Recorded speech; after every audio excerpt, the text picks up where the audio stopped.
then cue ball just running and avoiding us, and we needed to work on him. And then who was the other kid? He went back east. Shalmore Johnson or something? Elmar. Yeah, Shelmar. Shelmar knew a lot. We just couldn't get him to snitch on the guys. You know, it was just the old snitch thing. Mm-hmm. So we had a hard time finding cue ball and Shelmar. Mm-hmm. And Jason was kind of a smart ass with us. But what was undone was Adrian just kind of screwed everything up, because the whole TA Department of Law that was involved in this was, and I don't understand how and why, convinced that they had the right guys. Yeah. Even though we showed them that they were wrong. And the girl, go ahead.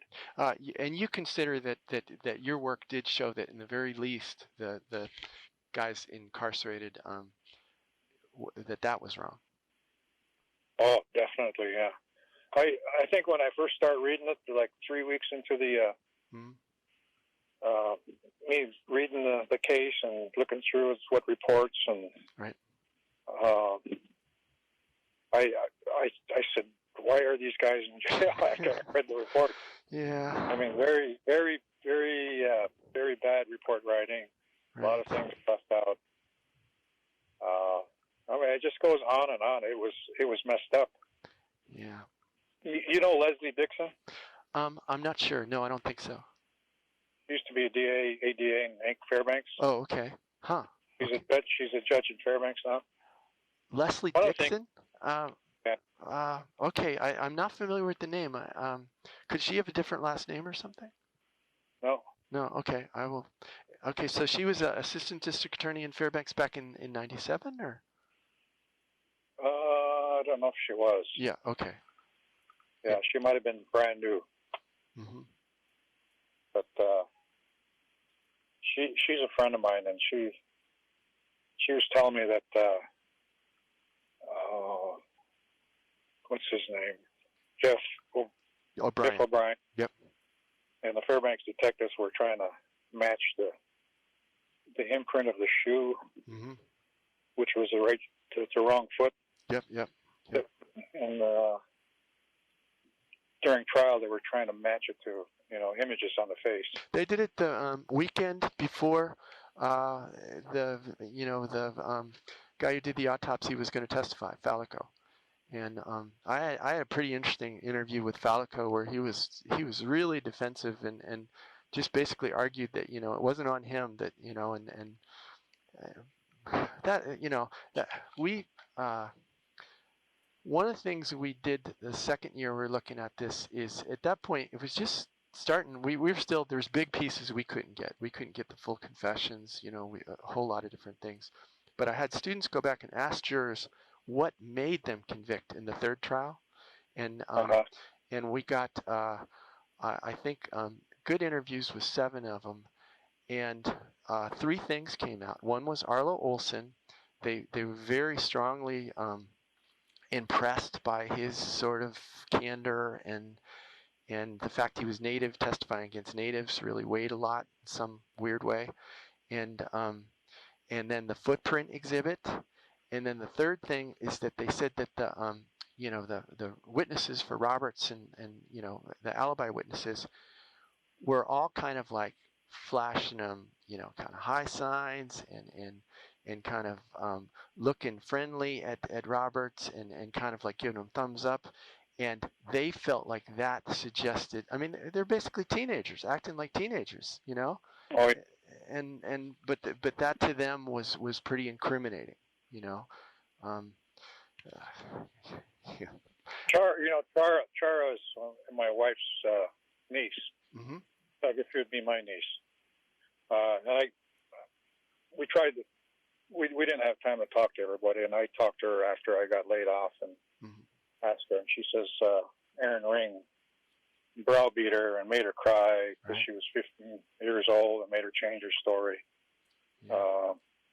Arla Olson we were just shocked, me and Randy, that they let him on the stand because Aaron Ring did a long, lengthy interview. He only had maybe 5 minutes of inaudible recordings of the interview. Yeah, I think it was even less than that. But yes, right. And I can't believe that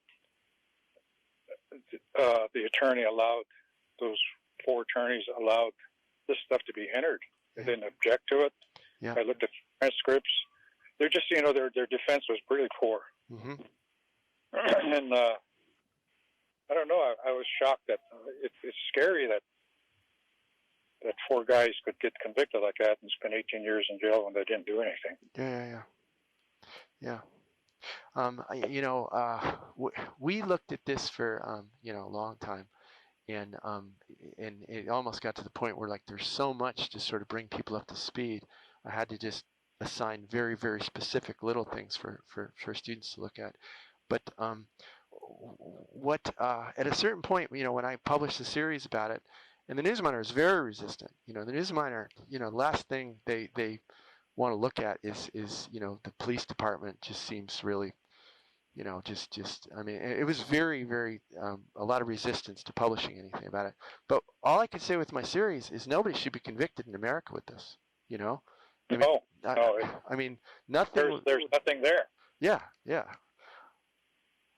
And so many holes and no evidence. And the state has always acted like that. I've insisted that there shouldn't be a conviction without DNA.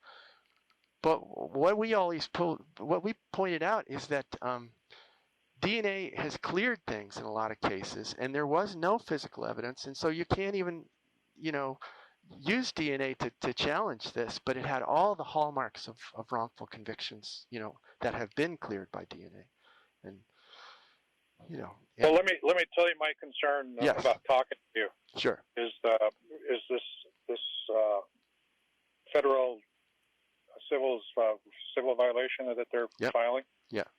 I don't want to say something that's going to haunt me if I get called to testify in the trial. And then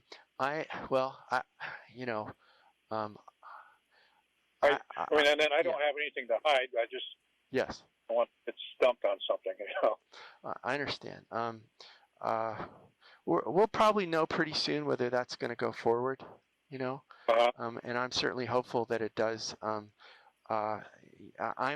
working on a book at this point because it's just you can't get at this in small pieces, and the state has misrepresented my whole goals with that a number of times, and but I'm not a daily. You're talking about Department of Law. Well, I'm also mainly the Department of Law, sure, But well, let me tell you my thinking about the Fairbanks bunch. The whole Department of Law, state troopers, and Fairbanks Police Department. Mm-hmm. For some reason, they all have this concept that they have the right people. Even after I've talked to them, and Randy and I have talked to them, tell them that these boys didn't do it.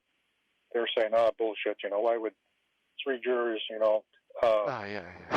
convict these guys? Well, they had the wrong information, and their defenses were bad. Mm-hmm. I mean, even the old guy, Madsen. Yeah, even him. I mean, like I was reading through the transcripts, and why are you allowing this to be entered in court? Why aren't you objecting? Those kind of things. Then Adrian, we're cold case guys. Then the state trooper says, well, we'll throw these cold case guys under the bus, and I guess I don't know what they were thinking, but they assigned us to work with her. Mm-hmm. So we had a little meeting in the beginning, introducing. We all knew each other, but they introduced it, and the captain was there, and the lieutenant, and Adrian, and me, and Randy, and our supervisory staff says, you guys are being assigned this case. He says, and our instruction goes, if these boys, you guys need to look into this case, and if these boys committed the crimes, they need to stay in jail. But if you find that these boys are innocent, then you need to make an effort to show that. So we had good, clear instructions, what our job was. Well, Adrian gets up. It's her turn to make a little speech, and she says, well, I'm here to tell you I'm not about to discredit a judge, 3 jurors, and a prosecutor. And right away, she already made up her mind that she had the right people, according to our thinking. So, that kind of shocked us. Isn't there is a protocol that prosecutors have. They're to prove that the guy committed the crime. Also, there's to protect the innocent. Mm-hmm. And that wasn't the case here. They were bound and determined to keep these boys in jail. And Fairbanks troopers that were stationed there, like Lance Dahlke, mm-hmm. Jeff Engelman, the subject comes up when we're sitting around and they're saying, bullshit, we got the right guys. Fairbanks police got the right guys. I just didn't understand Dahlke on that, I just did not understand. He was there with Wallace, he was part of that interviews with Wallace, and the whole descriptions of Wallace's disclosures to the to his attorney and his investigator, that echoed exactly the way that Wallace is. I don't know if you got to hear his interrogation over 4 days with Scott Johnson and Dahlke, but I read it. Yeah, he gradually coughs it up. He is making all this religious sort of meandering comments, and all of that is very similar to the way he behaves like 2 weeks later or so with the investigator. It's just eerie, and I do know that that Wallace's confession was fairly widely known within Fairbanks legal circles, and you had people that worked for the public defender's office, and then worked for the prosecutor's office, and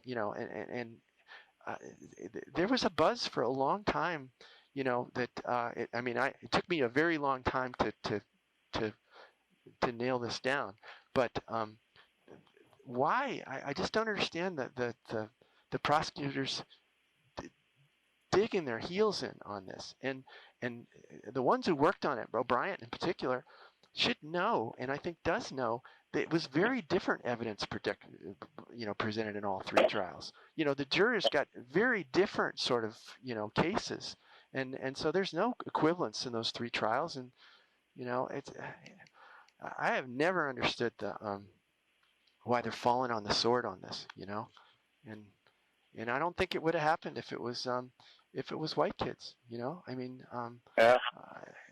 I don't think the public defender's office, if it was a public defender or another lawyer's kid involved in this, that it would have. Well, boy, I'm losing names. That Jim, that he's the lieutenant at the FPD. Jim Geyer. Yeah, Geyer, yes. Who still works here. Or did last time I checked. Well, there's a lot we could talk about. I don't know how we're going to get together. Well, Randy said he'd need permission from the director to talk to you, because he's working back. He's working back for the troopers again? He's working cold cases again, yeah. Yeah. They got so many calls after we left and they laid us off that Kerry Folger didn't fight for us very hard. Yeah. Laid us off first. Mm-hmm. But there's a lot to talk about. There's like Brown, when he was charged with a murder in Oregon, his attorney sent a private investigator up here, mm-hmm. who talked to the sister, I can't remember names, that worked for Alaska Airlines. What was her name? I know it was in your reports, yeah. Yeah, well, she was looking for Shelmar, I guess. It must be Shelmar's mm-hmm. sister. Yeah. And she started crying and stating that, her brother was in trouble. And that's who really broke the case for the Fairbanks 4, that they had done this bad deed on the kid.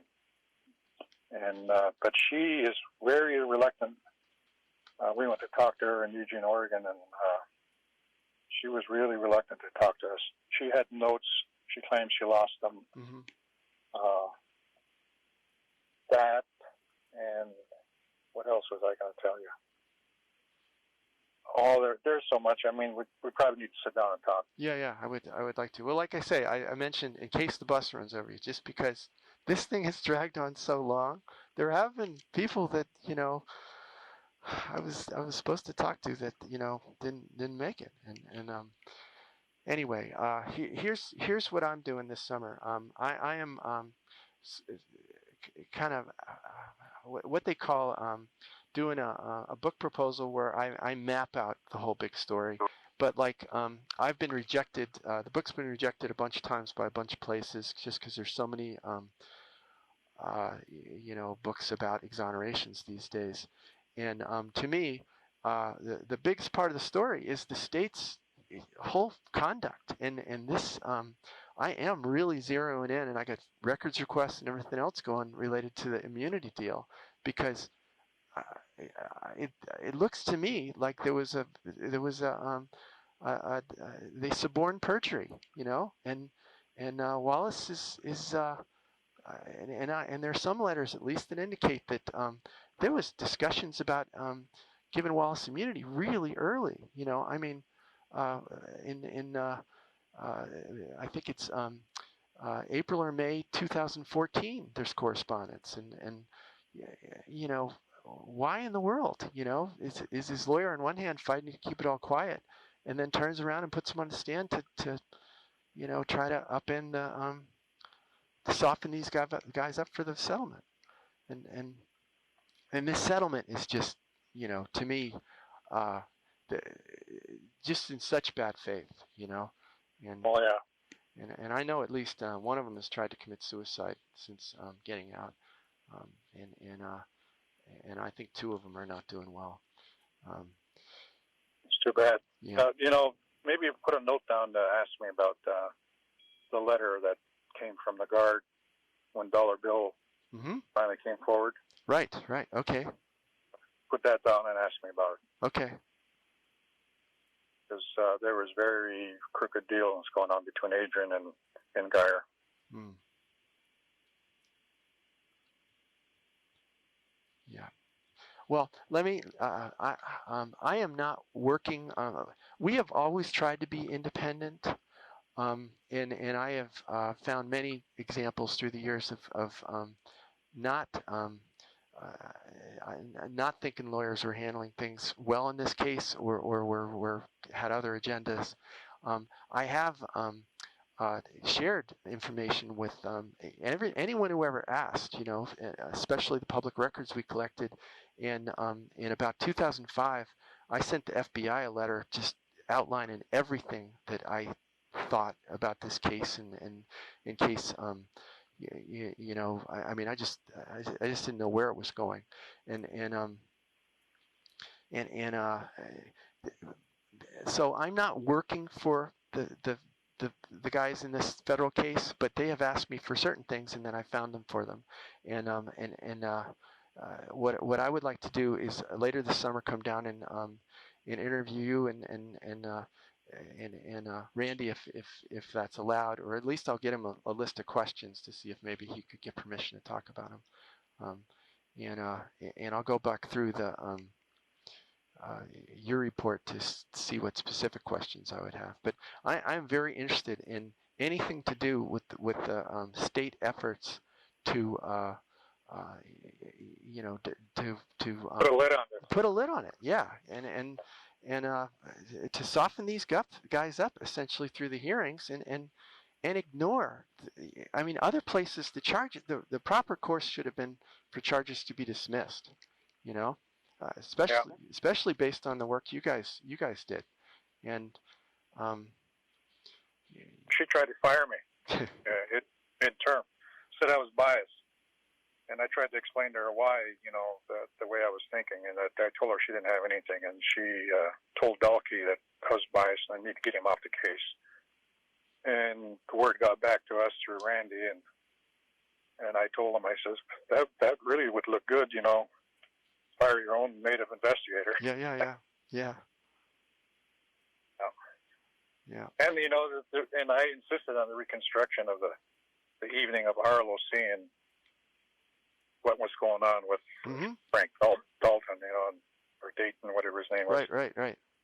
Yeah, and it was like she was there. Oh my God! You know, Mm-hmm. I should have asked her then what she was saying. Yeah, yeah. I have taken, I think 7 or 8 different years. I've had students down there at the exact time of day or night, on or close to the thing, and we've practiced shouting, what Arlo supposedly heard. They've walked off the distance, and that is, I think, the most powerful thing I ever do with students in terms of just opening their eyes to how things can not be the way that they are claimed. Because it's impossible. I mean, what he claimed to see was impossible, and in my opinion, Jeff O'Brien's the single thing he did that was just unconscionable is hanging a case on Arlo, and Yeah, Jeff O'Brien. When we were interviewing him in the trooper's office, he started talking. He looks at me. He says, "Jim, I'm sorry I have to say this, but I have taken several native classes in the Yukon area, like 3 villages, yeah, and I know the natives. The natives stick together." And I'm like, "What? Are you kidding me? How can you make that statement?" But I didn't say nothing. I kept my mouth shut, let him talk. Yeah, oh yeah. I mean, native people are just as honest as the Caucasians. If they see right, or wrong, they will say it. There's only certain people that are, criminals that will hide things. Well, the whole concept that that I would lie for someone else because they're Irish or because they're white or anything like that. It's just, I've had a bunch of different folks just express shock at and disappointment at the idea that Arlo should be more credible because he happens to be a native guy saying he saw some native guys do something wrong. And his jailhouse snitching, you can't get a deal. Yeah, right. I got hours and hours of Arlo on tape. And he was just a piece of work. And it's just he was threatening to go back to jail by airing off tape if he didn't say what he wanted to hear. Yeah. How do you know that? Where did I read that? Somewhere. Oh, that was on one of your blogs. Maybe it was April's blog. Okay, yeah. All I know is that he was told multiple times, he tells me, that he faced potential perjury charges if he changed what he said to the grand jury. Now I believe it happened. Yeah, well, I do believe that happened. And O'Brien's testimony in the hearing. I mean, the outcome was still in doubt at that point. And when O'Brien testified, he was really equivocating quite a bit on whether or not he even thought the case was strong or anything else. I mean, his testimony was interesting. I mean, the one thing she did is she kept me out of being in the hearings, and that kept the newsminers' coverage from. They just didn't know really even what they're listening to, in terms of what was significant. And yeah. She worked the game that way. So she subpoenaed you to keep you out? Yeah, and booted me out the first day. And oh yeah, I wish I was there when she brought in what's his name, the Asian kid. Yeah, there's a lot to talk about. Oh, Ellsworth. Yeah, right. Ellsworth. I talked to him all summer. It was you guys. That was just awesome the way that you tracked him down, and Bill and I always knew he was lying. I mean, Bill and I went to interview him together because I knew where it was, and I'd met with his parents before, and we walked out of the place, and he's lying. I mean, you could just tell.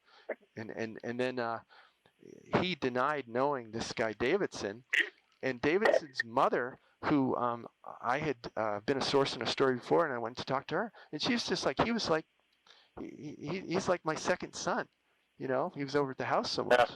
So the moment he coughed it up on the stand, that would have been just amazing. But I wish I was there when Adrian came back in and wanted to perjure him before he even testified. That's one of those things I hear, but it's hard to nail down. Supposedly the confrontation in the hallway or something like that. Didn't want to let him testify. Well, are you working these days, and are you in the Anchorage area? Oh, no. Yeah. I'm back and forth with Anchorage and Northway. I live in Anchorage. Okay. You could probably just email me if you need to get something from me. Did I use the right email to get to you? No. You call my ex-wife. Oh, okay. Sorry. No, sorry. Then my girlfriend's former sister-in-law, Kathleen Meckel. Yeah. She sent Emma your little note looking for me. So I figure I better call you because I've been avoiding talking to anybody about it. Well, I'll bring you my FBI letter and we can trade notes. It was you guys just did fine work, and anyway. So what's the best? What is the best way to get in touch with her? JZ, all lowercase, JZ-Gallen @gmail.com.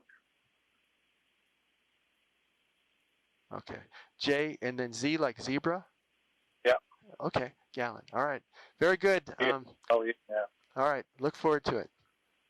Okay. Okay. I'll be going back and forth working on my house, and I'm in Anchorage most of the time. Okay. All right. I'm not really working. I got to squeeze in one trip to Juneau for my father-in-law's memorial, but I'll be in touch. Yeah, I'd like to write a book of myself, but I'm too lazy. I'm sick of computers and writing reports. Well, you guys, those are that.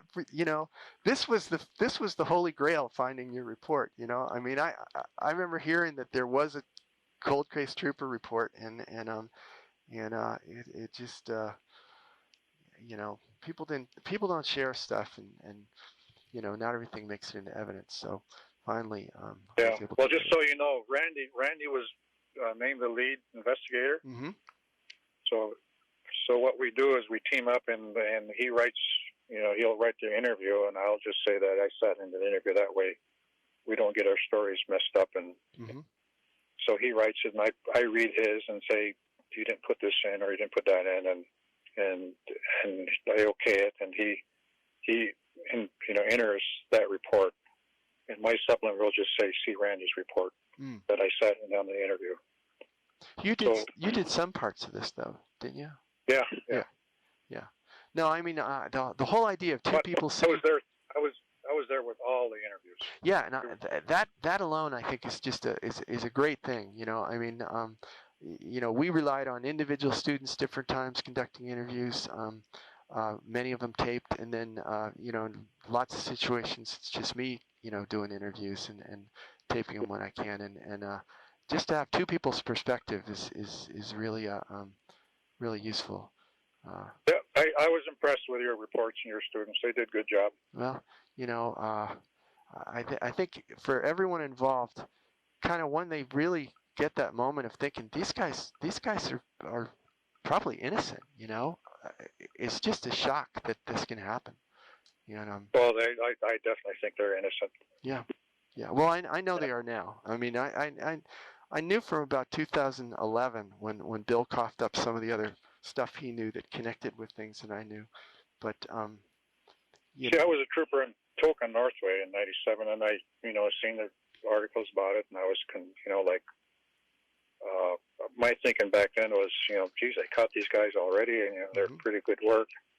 They happened on Friday night, and the guys were in jail Monday. I've never seen a homicide get arrested that quick with no suspects. Yeah. But I pushed that out of my mind, and I'm known throughout the whole state. I went to Chamorro Indian School, so a lot of the people know me my age, and when they'd see me out with other Yukon River natives, someone would holler, free the Fairbanks 4, and that's because they found out I was a trooper. Right. And I had no idea what Fairbanks 4 was back then. Yeah. And I didn't really know anything about it or the movement until I was assigned the case, and I was like, oh my God. Then I read the case, and I was like, holy cow, this is shocking. Yeah. Very definite